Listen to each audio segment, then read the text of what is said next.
A'udzubillahi minasyaitonirrajim. Bismillahirrahmanirrahim. Assalamualaikum warahmatullahi wabarakatuh. Alhamdulillahirabbil alamin. Rabbis shrah li sadri wa yassir li amri wahlul 'uqdatam min lisani yafqahu qawli. Asyhadu an la ilaha illallah wahdahu la syarikalah wa asyhadu anna Muhammadan abduhu wa rasuluh la nabiyya ba'da. Amma ba'du. Kembali lagi bersama saya Gus A dalam kajian Tafsir Luqman. Alhamdulillahirrabbilalamin. Puji syukur kepada Allah Subhanahu wa Ta'ala yang sampai detik ini ya, di Ramadan 1445 Hijriah, kita masih diberikan kesehatan, kita masih diberikan kekuatan, kita masih diberikan kekuatan iman dan Islam ya khususnya. Dan juga kita senantiasa bersyukur kepada Allah Subhanahu wa Ta'ala yang sampai detik ini senantiasa memberikan kita kemudahan-kemudahan dalam menjalani kehidupan kita sekarang ini ya. Pada pembahasan kita kali ini, saya akan membahas di tema Ramadan kita kali ini. Kalau kita melihat dari sisi numerologinya ya, kita melihat dari sisi numerologi, Ramadan kita kali ini insya Allah cukup istimewa ya, dari numerologinya kita lihat di sini. Sebagaimana kita ketahui bahwa pada tahun ini ya, khususnya di bulan Hijriah ya, yaitu jatuh pada 1445 Hijriah ya. 1445 Hijriah di sini. Nah, kalau kita ambil dua digit di belakang yaitu di 45 ya, 45. Nah, ini sama dengan di bulan Ramadan itu sendiri ya. Ramadan kita ya, atau bulan Ramadan itu jatuh pada urutan bulan Hijriah, bulan ke-9 ya. Bulan ke-9. Nah, di sini menariknya saya bilang tadi, istimewanya adalah di mana deret hitung ya, 1 tambah 2 tambah 3 tambah 4 dan seterusnya sampai dengan 9. 1 sampai dengan 9 itu sama dengan 45. Nah, sama dengan ini ya. Artinya benar-benar seimbang di tahun ini sebenarnya. Nah, itulah bisa dibilang salah satu keistimewaannya. Nah, begitu juga kalau kita jumlahkan di 45 ditambah dengan 9. Ya, 45 ini ya, 45 ditambah dengan 9 hasilnya adalah 54. Ini pun juga kalau kita pamatkan 5 tambah 4 juga 9 ya. Sebagaimana kita tahu ya, surat ke-9 ya, kalau kita korelasikan angka 9 ini menjadi variabel Al-Qur'an, variabel ke-9 atau surat ke-9 itu adalah At-Taubah. Artinya pengampunan ya. Nah, insya Allah kalau kita bersungguh-sungguh, kita benar-benar lillahi ta'ala menjalankan puasa kita di tahun ini, insya Allah akan memberikan pengampunan kepada kita atas dosa-dosa di masa lalu, dosa yang sekarang kita perbuat, bahkan dan insya Allah dosa yang akan datang, selama itu tidak dosa-dosa yang besar ya, yang istilahnya dosa-dosa yang tidak terampuni ya. Nah, di sini kalau kita lihat kembali secara susunan bahwa satu-satunya surat di dalam Al-Quran yang tidak diawali dengan basmalah ya surat ke-9, surat At-Taubah. Artinya bahwa di samping ini puasa memang kita peruntukkan kepada Allah ya, puasa ini sekaligus juga memberikan pemahaman kepada kita bahwa bagaimanapun kehidupan kita, bagaimanapun upaya kita menjalani kehidupan ini tidak akan pernah lepas yang namanya dari ridho dan izin Allah. Nah, ini yang selalu senantiasa kita pegang di sini. Selanjutnya, kalau kita lihat dari sisi cara penulisan, ya, Nah, di sini ada dua cara penulisan puasa ya, yaitu siam dan saum ya. Kalau kita lihat bahwa siam dituliskan dengan shod, ya, alif dan mim. Nah, begitu juga dengan saum. Nah, saum ini ditulis di shod, waw dan mim. Yang menarik di sini adalah ada dua perbedaan, ada 3 perbedaan huruf di sini, di mana antara shod dan mim ini kan sama ya, di shod juga mimnya sama. Yang berbeda adalah di tengahnya. ya, di mana saum satu huruf, ya, dan kemudian di ya-nya, maaf, di siam di sini ada dua huruf, yaitu ya dan alif. Nah, di sini cukup menarik sebenarnya. Nah, ya dan kemudian alif, dan di sini di saum adalah waw. Nah, kalau kita amati atau kita cermati di sini bahwa huruf-huruf ini kalau kita lihat ini kan huruf-huruf pemanjang ya. Huruf ya, alif, kemudian waw ini kan huruf-huruf pemanjang di sini. Nah, di sini juga memberikan sebuah isyarah kepada kita bahwa dengan kita menjalankan saum yang khususnya di bulan Ramadan, insya Allah itu Allah akan memperpanjang, ya, memperpanjang misalnya, ya, istilahnya itu ikhtiar kita, ya, ikhtiar kita ini yang kita dapatkan, rizki yang kita dapatkan itu insya Allah diperpanjang oleh Allah Subhanahu Wa Taala. Ya, siapa tahu juga berkaitan dengan kesehatan kita yang senantiasa diperpanjang atau ditambahkan oleh Allah. Ya, ini kan istilahnya penambahan ya. Ya, contoh misalnya kita ambil contoh, misalnya kalau kita tuliskan kata sholat saja, ya. Nah, kalau kita lihat di sini kan sholatu misalnya, kesolatan. Nah, ini wow, di sini kan tidak ada tanda harokat di sini, tapi secara penulisan dia tetap dituliskan. Artinya di sini kan ada sesuatu yang bisa kita pelajari atau ada makna tersembunyi atau makna tersirat di balik penulisan. Begitu juga dengan kata siam di sini. Nah, ini salah satu yang bisa kita ambil hikmah dari perbedaan penulisan ini. Nah, kalau kita coba telisik lebih dalam lagi, nah kita coba lihat berarti kan ada perbedaan nilai atau ada selisih nilai di sini. Nah, selisih nilai yang saya maksud adalah ini ya di sini kalau kita konversikan menjadi sebuah urutan huruf, ya ini merupakan huruf ke-30. Alif ini adalah huruf ke-1 dan waw huruf ke-26. Nah, ini kan merupakan bagian terpisah ya. Nah, maksud terpisah adalah ya dan alif ini kan merupakan satu rangkaian dalam kata siam, dan waw di sini berdiri sendiri rangkaian dari kata saum di sini. Nah, sebelum saya membahas di sini, yang menarik adalah dalam Al-Quran dari 6.236 ayat ada 9 kata ya walaupun ada yang mengatakan 7, 8, 9. Nah, setelah dihitung ternyata kata siam di dalam Al-Quran itu juga sama, terdapat 9 kali. 9 kali penyebutan kata siam. Nah, sedangkan saum sendiri itu hanya di 1. Nah, yaitu di surat Maryam ayat 26.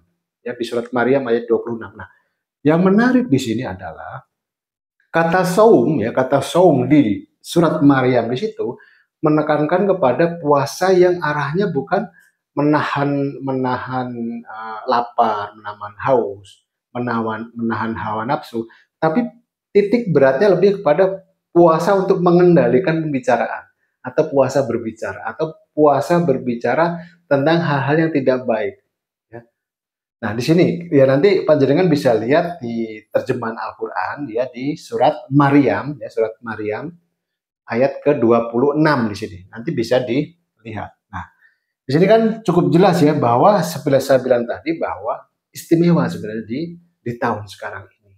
Kalau kita benar-benar mengoptimalkan puasa kita, mengoptimalkan dalam artian benar-benar kita bisa menyempurnakan dalam artian tidak hanya lapar, haus ya, atau sekedar menahan hawa nafsu, tapi lebih dari itu kita bisa benar-benar mendapatkan esensi dari puasa yang sebenarnya. Ya. Selanjutnya adalah kita lihat bahwa 30 kalau kita korelasikan menjadi urutan surat ke 30 dalam Al-Quran, yaitu suratnya adalah Arum. Arum, jumlah ayatnya adalah 60. Surat ke-1 adalah Al-Fatihah, ya. Al-Fatihah. Jumlahnya 7, ya. Nah, kemudian surat waw ya, huruf ke-26, surat ke-26 adalah Asy-Syu'ara. Asy-Syu'ara, jumlahnya 227. Nah, kemudian seperti saya bilang tadi, kita akan mencari selisih ya, selisih dari nilai dari perbedaan ketiga huruf ini. Ya, kalau ini satu kesatuan, ini satu kesatuan. Nah, artinya bahwa kita akan mencari perbedaannya. Berarti ini kalau 30 tambah 1, ini ya, saya tulis di sini saja. 30 sama 1 berarti 31.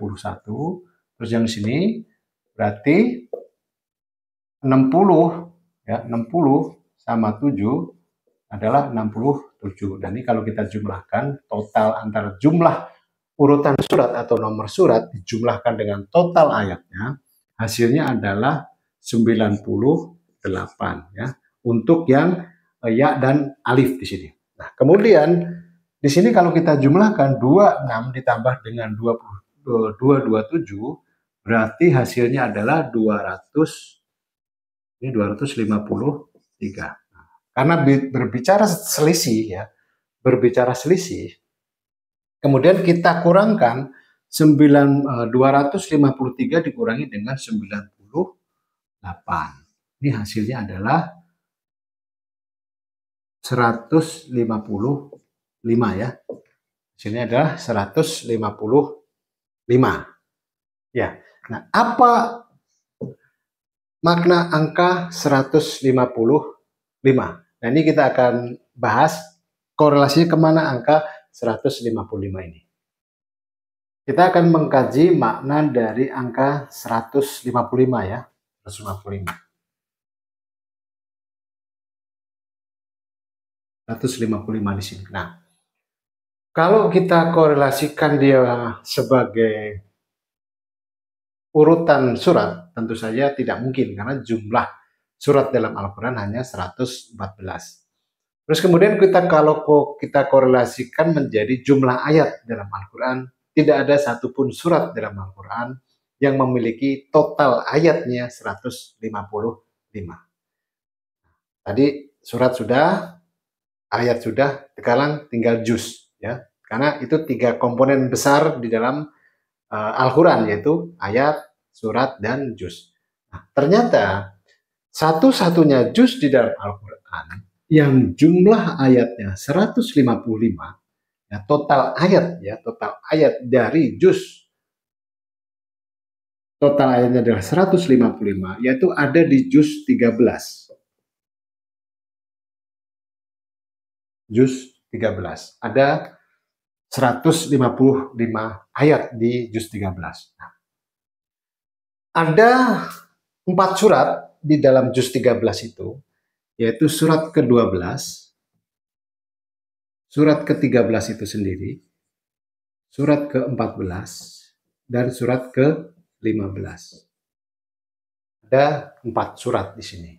Nah, kalau kita lihat, kalau kita jumlahkan ya, 2 tambah 3, 5 tambah 4, 9 tambah 5, 14, 1, 5, 54. Nah, ini kan sama dengan yang kita bahas sebelumnya ya. 45 ya. 45 Hijriah, kita ambil 2 digit yang ditambah dengan 9 di bulan Ramadan adalah bulan ke-9 ya, kan jumlahnya adalah 54. Nah, lagi-lagi saya bilang atau saya sudah sampaikan sebelumnya bahwa Ramadan kali ini cukup istimewa. Bahkan kalau Anda benar-benar menjalankannya dengan baik ya, insya Allah akan kita dapatkan apa yang disebut dengan Lailatul Qadar. Amin amin ya robbal alamin. Nah, selanjutnya kalau kita lihat di sini ya, juz sebagaimana kita ketahui atau kita sudah bahas selanjutnya sebelumnya bahwa juz merupakan gambaran dari manusia. Jadi jelas bahwa yang diwajibkan berpuasa itu adalah manusia ya. Manusia. Karena kenapa 13 ini merujuk kepada manusia? Karena manusia sebagaimana sudah kita bahas di dalam struktur ain Ya, dari kepala sampai dengan kaki itu terdapat 13 titik anatomi. Ya, artinya 13 ini menggambarkan manusia itu sendiri. Ya. Nah, bahkan kalau dikatakan 13 merupakan angka sial, jadi nggak ada angka yang sial kan gitu. Ya manusianya yang bagaimana mensikapi dirinya, mensikapi hidupnya kan begitu. Nah, selanjutnya kalau kita kaji lebih jauh, ini adalah seperti saya bilang bahwa ini adalah gambaran manusia. Nah, manusia yang bagaimana? Nah, sebagaimana perintah sholat seperti dituangkan di dalam firman Allah di surat Al-Baqarah ya, Al-Baqarah 183 di situ. Ya, di situ Allah berfirman bahwa ya ayyuhalladzina amanu di situ. Ya, tidak menggunakan ya ayyuhan nas, tapi menggunakan ya ayyuhalladzina amanu di situ. Kita akan lihat kenapa menggunakan kata amanu tidak menggunakan kata anas di sini. Nah, kalau dilihat dari sisi pentakwilan atau penafsiran jelas karena ya di akhir adalah untuk apa namanya orang-orang yang bertakwa di sini, ya, untuk meningkatkan ketakwaan kita kepada Allah Subhanahu wa taala. Tapi di sini ada pesan yang menarik yang berkaitan dengan numerologinya di sini, ya. Kita akan coba kaji lagi di sini. Amanu, ya, amanu dituliskan dengan alif, mim, nun, dan waw, dan diakhiri dengan alif di sini. Nah, disinilah cukup menariknya ya. Ada dua huruf alif ya, ada dua huruf alif yang mengapit huruf mim, nun, dan waw di sini. Jadi cukup menarik. Dijelaskan di dalam struktur ain, alif memiliki arti otak atau pribadi. Ya. Nah, ini pribadi yang bagaimana? Ini kan berarti di awal kita memiliki kepribadian, bahkan di akhir pun juga kepribadian, juga memiliki kepribadian. Nah, bagaimana dengan yang di tengahnya ini, mim dan waw, mim, nun, dan wawnya? Nah, sekarang kita akan bahas. Mim, ya, secara urutan huruf abjad hijaiyahnya, mim adalah huruf ke-24. Nun huruf ke-25 dan waw huruf ke-26. Nah, ini kan jelas merupakan urutan ya, mim, nun, dan waw. Dalam urutan surat ke-24 itu adalah An-Nur. Jumlah ayatnya 64. 25, surat ke-25 adalah Al-Furqan. Jumlah ayatnya 77. Dan surat ke-26 tadi sudah, surat ke-26 adalah Asy-Syu'ara. Jumlahnya 227.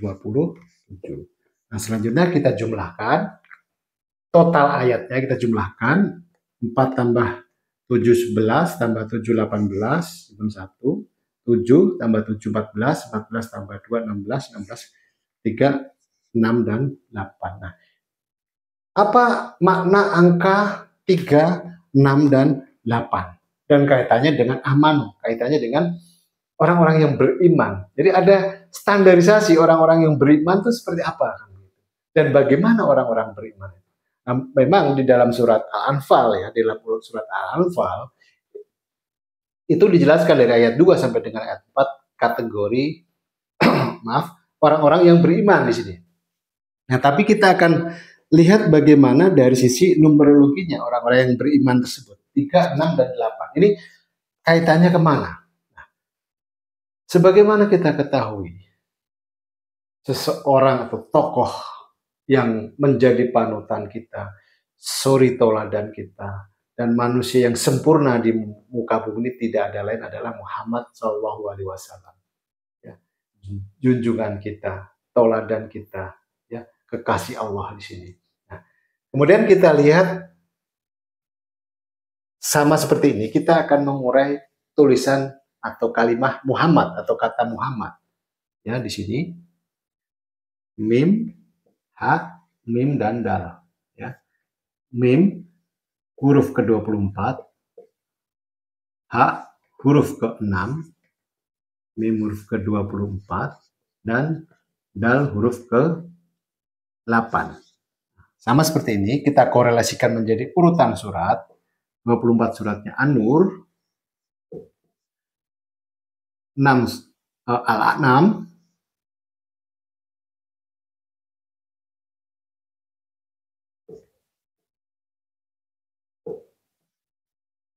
An-Nur lagi, 8 adalah Al-Anfal. Secara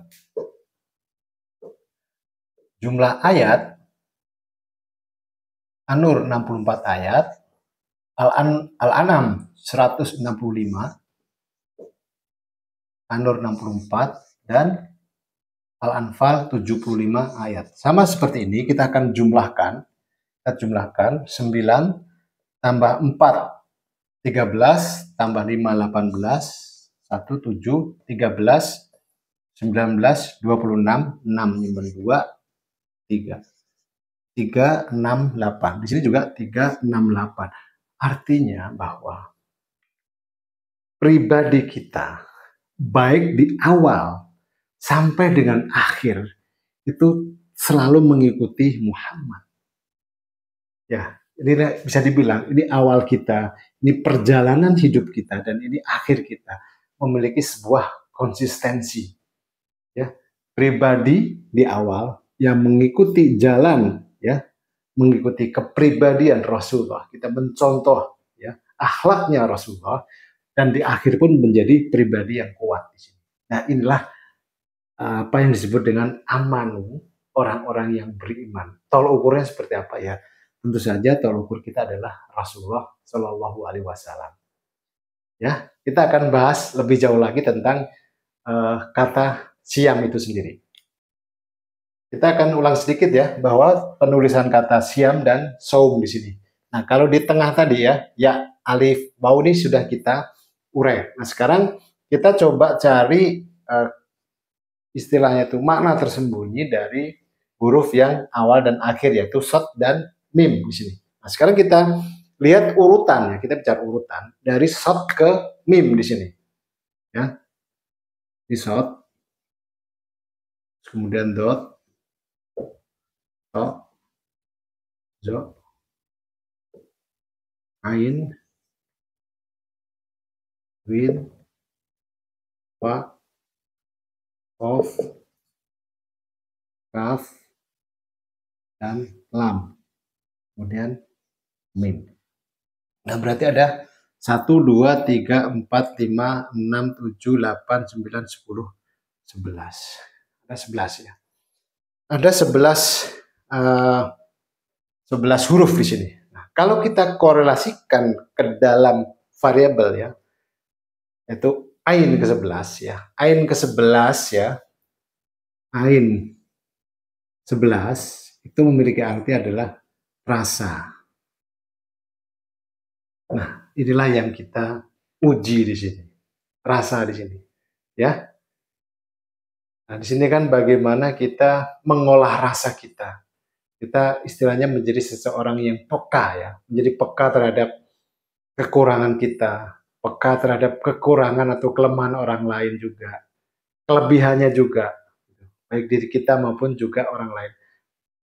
Kita memiliki rasa terhadap lingkungan di sekitar, kita memiliki rasa terhadap alam ini, kita memiliki rasa bagaimana kita benar-benar memiliki Allah Subhanahu wa Ta'ala yang senantiasa sayang kepada kita, yang senantiasa katakanlah itu bisa dibilang ya sebagaimana hadis qudsi ya di sini, aku sebagaimana persangkaan hambaku.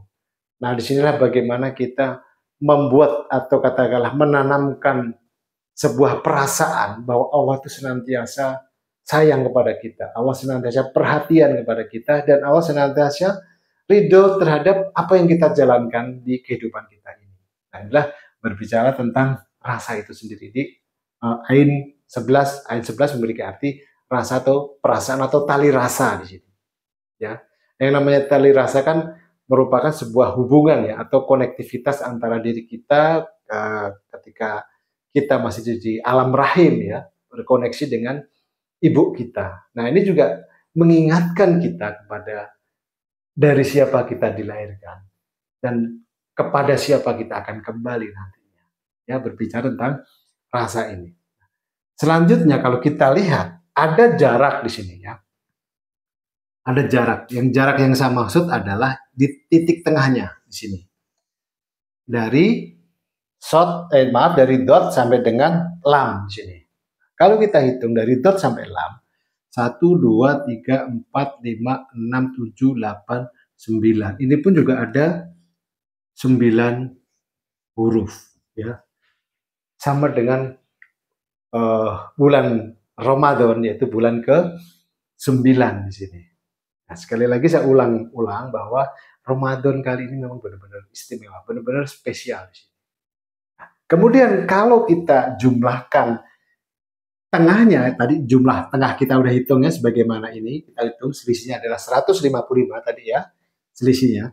Kemudian kita akan hitung juga sesuai dengan urutan hurufnya. Nah, urutan huruf, yaitu ini huruf ke-15, ini huruf ke-16. Tinggal ngurutin saja, ini 17, 18, 19, 20, 21, 22, dan 23. Nah, ini kalau kita jumlahkan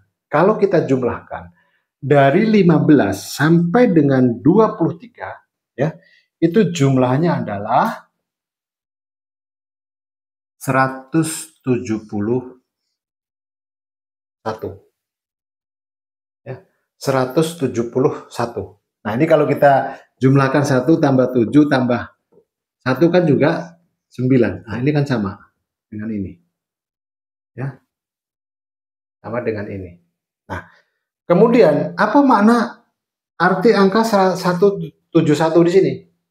Nah, ternyata 171 kalau tadi 45 merupakan deret hitung 1 sampai dengan 9. Nah, sedangkan 171 ya 171 merupakan deret hitung 1 sampai dengan 18. Ya, 1 sampai dengan 18. Nah, huruf ke-18 itu memiliki arti ain, atau huruf ke-18 itu hurufnya adalah ain. Nah, 18 kan 8 tambah 1 sama juga dengan 9 di sini. Ya. Selanjutnya adalah kalau tadi ain ke-11 ini memiliki arti rasa, atau tali rasa atau perasaan. Nah, ain ke-18 ya, ain ke-18 ini di sini, saya tulis di sini, ain 18 ini memiliki arti kesehatan ya. Juga memiliki arti pertimbangan.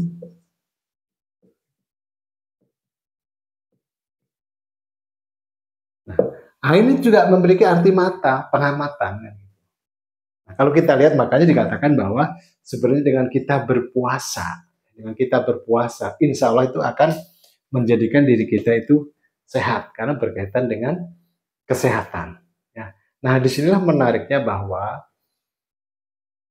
penulisan Al-Quran, baik huruf per hurufnya, itu merupakan sebuah perhitungan yang luar biasa sebenarnya. Ya, tidak sekedar kata ya, tapi mengandung ada makna tersirat di balik setiap kata-kata di dalam Al-Quran. Ya. Nah, inilah mungkin yang bisa saya bahas pada kajian kita kali ini, pada pertemuan kita kali ini. Dan semoga ya, saya berharap dan sekaligus saya berdoa, semoga panjenengan Bapak Ibu semua mendapatkan apa yang disebut dengan malam Lailatul Qadar, ya, di mana malam yang lebih baik daripada 1000 bulan. Baik, ini yang bisa saya sampaikan. Apabila ada salah kata, salah dalam penyampaian, ya, kurang diterima, sekali lagi saya mohon maaf yang sebesar-besarnya. Ya, sekaligus saya mendoakan buat panjenengan semua senantiasa diberikan kesehatan, ya, senantiasa diberikan kemudahan, dan yang paling penting adalah senantiasa mendapatkan ridho Allah Subhanahu wa Ta'ala. Amin, amin ya Rabbal 'Alamin. Wabillahi taufiq wal hidayah. Wassalamualaikum warahmatullahi wabarakatuh. Terima kasih. Matur suwun.